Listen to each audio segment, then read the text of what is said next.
Greetings, this is Roger Blakiston. It's the month of November 2020, and I have 3 poems I would like to read to you that I wrote all this month. First one is called A Simple Life. A long time ago, on a lost continent, there was a young poet who was quite content. He lived in a hollow where he wrote his rhyme, a genius, a wordsmith, lost somewhere in time. His life, it was simple, he liked it that way. Wild berries he ate and watched rabbits at play.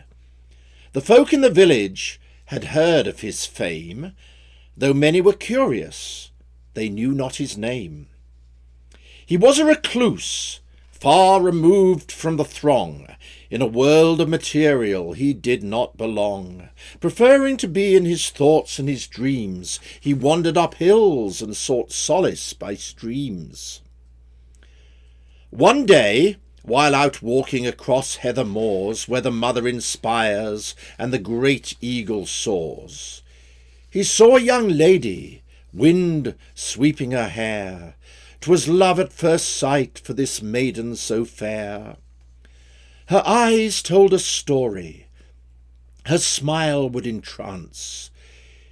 He took her sweet hand, and he asked her to dance. The lovers embraced by the light of the moon. Each part of their beings was completely in tune. They spent many days as they laughed while they played. They kissed in the sunshine, made love in the shade. They seemed to be happy in their little world, but one day a great many secrets unfurled. While lying in his arms 'neath an old cedar tree, she told him that this state could no longer be, for she was a princess, her father a king, and she was betrothed to another with ring. The poet was sad, and the tears they would form. The dark clouds approached, for was coming a storm. The lightning did strike, and the thunder did sound. A noise that was startling caused them to turn round. Above them, on horseback, an old man with crown, good 7 feet tall, he was looking right down. "So how did you find us, my father so dear?" The princess was trembling with anguish and fear. The king looked severe for a moment or two, and then his frown changed. It was as though he knew that his daughter was happy with this lowly man. 'Twas then that he stated that he had a plan. "There is a small house in my castle estate. It has become vacant, so no need to wait. After your wedding you can move in there, but I have an offer that I believe fair. In return for this gift, I will ask you to write some poems for me I can read every night. For I can be lonely as evenings draw nigh, and I look out my window at stars in the sky. And just so you know, your fiancé left you. He realized your love for him was never true. So now it is for you to make a wise choice. Whatever decided, please know I'll rejoice." The couple in love were amazed and in awe. They hugged in the rain which had started to pour. They looked up the offer, got married next day. They sowed seeds of magic and were swept away. They lived in their cottage and loved their new life. He wrote many poems and pampered his wife. They moved to the castle where her father died, but somehow they never felt comfy inside. The rooms were so large and it was so ornate. They talked of a different world to create. So one day they left all behind. Then they ran back to his old hollow where it all began. They stayed there forever, and lived off the land. Wild berries they ate, and they danced in the sand, watched rabbits at play, and made love under trees, and he gazed at her hair as it blew in the breeze. Okay, next one is called Encounter.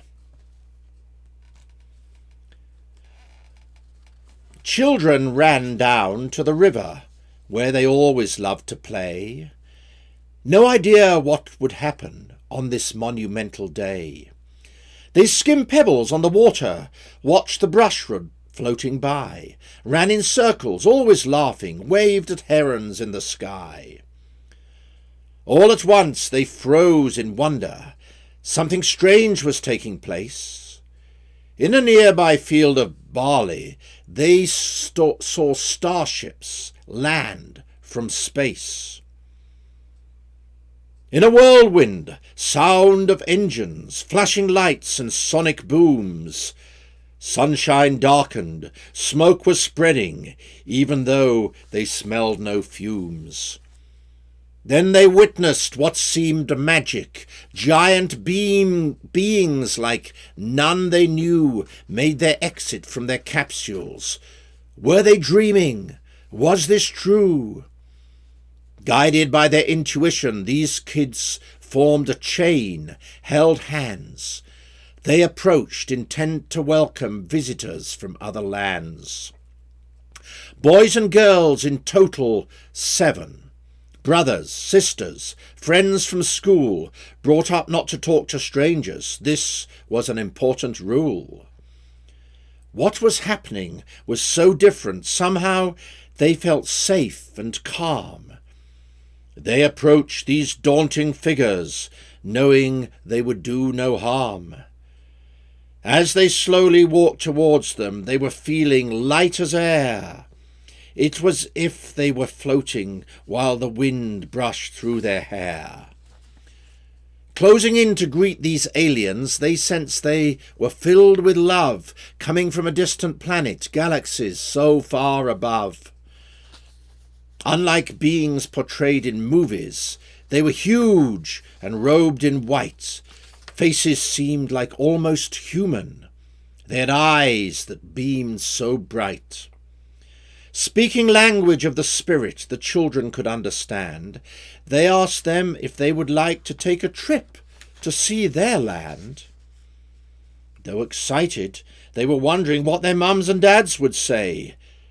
They conversed in whisper speaking, all their options they did weigh. Collectively, they took the plunge and boarded, guided by their hosts. None of this was seeming real, like they were making friends with ghosts. The ship took off towards the heavens. Great adventures had begun. Lost in time, it felt amazing as they passed beyond the sun. Through the windows they saw meteors, many different realms they passed, seeing the stars beyond the cosmos, destination reached at last. As they stepped off from the starship, something very strange they saw. In the distance was a river like they'd never seen before. It was red with golden pebbles, rainbow waterfalls that glowed. Everything was bright and cheerful. Here abundance overflowed. Something mystical had happened. They were in a world of light, caught up in the 5th dimension, where there was no day nor light. Later, all their parents joined them, rescued by the giants in white.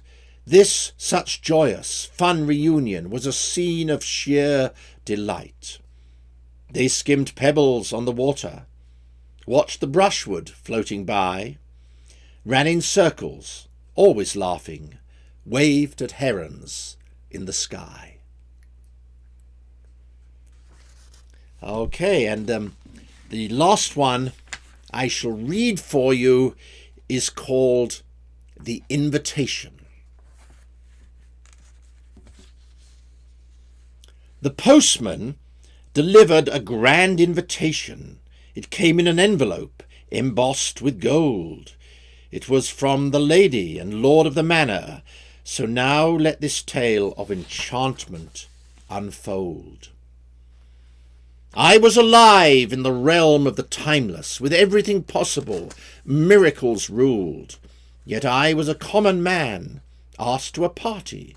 Was it a mistake, and were my eyes being fooled? My name written clearly, the date was available.